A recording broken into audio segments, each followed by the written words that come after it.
चलिए वापस लौटते हैं आदमपुर उपचुनाव की सरगर्मियों पर। अपने पूरे जोर पर ये सरगर्मियां हैं और सभी पार्टियां अपनी जीत का दावा कर रही हैं। ऐसे में हमारे संवाददाता अनिल कुमार ने बात की हरियाणा में आम आदमी पार्टी के प्रभारी डॉक्टर सुशील गुप्ता से। हमारे साथ आम आदमी पार्टी के प्रभारी डॉक्टर सुशील गुप्ता जी हैं, उनसे जानेंगे कि किस तरीके की तैयारियां, क्या मुद्दे आम आदमी पार्टी के इन चुनाव में है। गुप्ता जी, सबसे पहले आप को शायद दूसरी पार्टियों से ज्यादा टाइम मिला और शुरुआत से आप यहाँ पर मेहनत कर रहे हैं आदमपुर में। किस तरीके का अभी माहौल है? आदमपुर का चुनाव टिकाऊ वर्सेस बिकाऊ का है। आदमपुर का चुनाव स्थायी वर्सेस अस्थायी है। जो विधायक रहते हुए यहाँ रहते नहीं है, चुनाव लड़ते और भाग जाते हैं, फिर चुनाव के समय दिखते हैं। चाहे मैं बिश्नोई परिवार की बात करूँ, कुलदीप बिश्नोई जी दिल्ली रहते हैं, आदमपुर की जनता को मिलने के लिए दिल्ली जाना पड़ता है। भव्य बिश्नोई जी अमेरिका रहते हैं। अब आदमपुर की जनता को मिलने के लिए क्या अमेरिका जाना पड़ेगा, ये भी उनके मन के अंदर विचार है। कांग्रेस के कैंडिडेट जेपी साहब कलायत से और कलायत ही रहते हैं। क्या आदमपुर की जनता को उनसे मिलने के लिए कलायत जाना पड़ेगा? ये वही जयप्रकाश जी हैं जो 2014 के अंदर आजाद उम्मीदवार कलायत से जीते और सबसे पहले खट्टर साहब को समर्थन मिला। हम ये भी मान सकते हैं कि ये जो 60 गांठ है बी टीम के रूप के अंदर काम कर रहे हैं। जब आप लोगों के बीच जा रहे हैं, क्योंकि वहाँ पर पिछले काफी समय से कुलदीप बिश्नोई विधायक रहे हैं, अभी उन्होंने अपने बेटे को आगे किया है, किस तरीके से लोग जो है वो सामने आपको के समस्याएं रखते हैं और क्या मुद्दे आपको लगता है आदमपुर के हैं? आदमपुर में सड़कें सारी टूटी हुई हैं। कल मैं आदमपुर, खास आदमपुर गांव में बैठा हुआ था, चारों तरफ पानी भरा हुआ था। लोग कह रहे थे पानी पीने के पानी में सीवर का पानी आता है, पीने पानी की व्यवस्था वहाँ पर नहीं है। स्कूल बंद हो रहे, हॉस्पिटल बने नहीं। पढ़े लिखे युवक रोजगार के लिए डिग्री हाथ में लेके धक्के खा रहे हैं और किसान तो इस बीजेपी की सरकार से बेहद परेशान। वो भूले नहीं है कि मुख्यमंत्री इनको आतंकवादी कहते थे, खालिस्तानी कहते थे। खट्टर साहब इनको जड़ें चीन में पाकिस्तान में बताते थे। 750 से ऊपर किसानों ने शहादत दी। आज तक के शोक प्रस्ताव पारित किया। जब जब फसल का समय आता है तो कोई न कोई नई सुसरी खट्टर साहब छोड़ते हैं। फसल मंडी में खड़ी बिकती रहती है बरसात। जब उसके दाम कम हो जाते हैं तब खट्टर साहब का अच्छा चला दिया। जैसा कि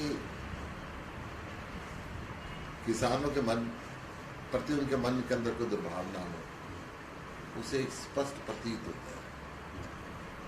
तो आदमपुर का जो चुनाव है, ये बातें इसके अंदर मायने रखेंगी, क्योंकि आदमपुर कृषि प्रधान हल्का है। आदमपुर से खेती की वस्तुओं का व्यापार समूचे हिंदुस्तान में बहुत पहले से होता है। तो आदमपुर का किसान परेशान है, महिला परेशान है, व्यापारी परेशान है, युवा परेशान है। आम आदमी पार्टी ने दिल्ली और पंजाब के अंदर अच्छे स्कूल और कॉलेज बनाए, अच्छे हॉस्पिटल बनाए, मोहल्ला क्लिनिक बनाए, भ्रष्टाचार बंद किया, बिजली फ्री दी, पानी फ्री दिया, महिलाओं को बस यात्रा मुक्ति, बुजुर्गों को तीर्थ यात्रा मुक्ति, और उसके बाद भी प्रॉफिट की सरकार बनाई। आदमपुर की जनता चाहती है वो सारी फैसिलिटी आदमपुर को भी मिले। आदमपुर की जनता चाहते हैं यहाँ भी अच्छे स्कूल बने, अच्छे कॉलेज बने, अच्छे हॉस्पिटल बने। मोदी साहब जाति और धर्म की राजनीति करते रहे। अब जनता काम की राजनीति चाहती है, ईमानदार राजनीति चाहती है। बिश्नोई नहीं रहते, हम हल्के में नहीं रहते, एक ये बड़ा मुद्दा बनाया जा रहा है कि कुलदीप हल्के में नहीं रहते, अब भव्य चुनाव लड़ रहे हैं, तो क्या भव्य बिश्नोई लोगों के बीच में रहेंगे? देखिए, मैं कम से कम आदमपुर हल्के के 20 से 25 गांव के अंदर मैं व्यक्तिगत स्तर पर गया। अधिकतर गांव वाले लोगों का मानना है कि कुलदीप बिश्नोई जी ने अफोर्ड नहीं थे और ना ही मिलते हैं। अगर काम भी करवाना है तो उनसे मिलने के लिए दिल्ली जाना पड़ता है या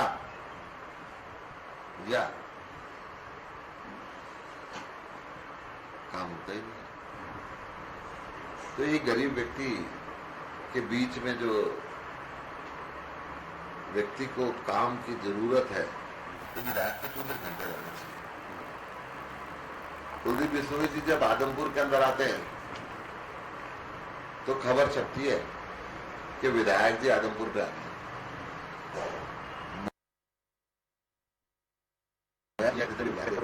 ये क्या खबर हुई कि आज विधायक जी हल्के में एक अजीब सा संयोग है आदमपुर का। और आदमपुर की जनता पूछना चाहती है कि भजनलाल जी, उनकी धर्मपत्नी, उनके बेटे और उनके पोते, क्या और कोई योग्य व्यक्ति आदमपुर एक ही तो काम करता नहीं या रहता नहीं।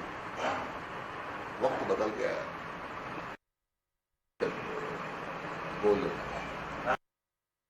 जी की आम आदमी पार्टी आम आदमी की बात करती है। आप कह रहे हैं कि कुलदीप नहीं रहते अपने हल्के में, हालांकि आपके उम्मीदवार भी काफ़ी हैवी वेट है। सबसे अमीर विधायक वो उम्मीदवार है संपत्ति के मामले में बात कुलदीप से भी या जेपी से। वो जगुआर में चलते हैं, हमारे वाला स्कॉर्पियो में चल रहा है। किसान का बेटा है, उसके नाम उसके माँ बाप धरती छोड़ गए तो उसका जमीन से अमीरी गरीबी का कोई संबंध नहीं होता। वो उसका टेलीफोन की अगर आप टावर लोकेशन निकलवाएंगे तो नोली खुर्द में मिलेगी, डाबी गुजरात में मिलेगी, ढाणियों में मिलेगी। और इनके टावर की लोकेशन निकालोगे तो अमेरिका में मिलेगी, लंदन में मिलेगी, दुबई में मिलेगी। बहुत फर्क है। तो फिलहाल आदमपुर उपचुनाव का रंग पूरी तरीके से दिशा हुआ और यहाँ पर आम आदमी पार्टी कई मुद्दों को लेकर चुनावी मैदान में है। जनसभाएं की जा रही है, पानी का एक अहम मुद्दा है, सड़कों का अहम मुद्दा है। साथ ही जिस तरीके से भजनलाल परिवार के पास लगातार आदमपुर की ये सीट रही, पहले उस पर कुलदीप जीतते रहे, अभी भव्य बिश्नोई को चुनावी मैदान में उतारा है। उनकी उपस्थिति को लेकर भी एक सवाल जो है वो आम आदमी पार्टी की तरफ से उठाया जा रहा है। साथ ही जिस तरीके से दिल्ली में आम आदमी पार्टी की सरकार की तरफ से काम किया जा रहा है, साथ ही पंजाब में आम आदमी पार्टी की सरकार दोनों मॉडल को जनता के बीच रखने का प्रयास इन चुनाव में आम आदमी पार्टी की तरफ से किया जा रहा है। खबर फास्ट के लिए आदमपुर से कैमरा पर्सन अश्विनी के साथ अनिल कुमार।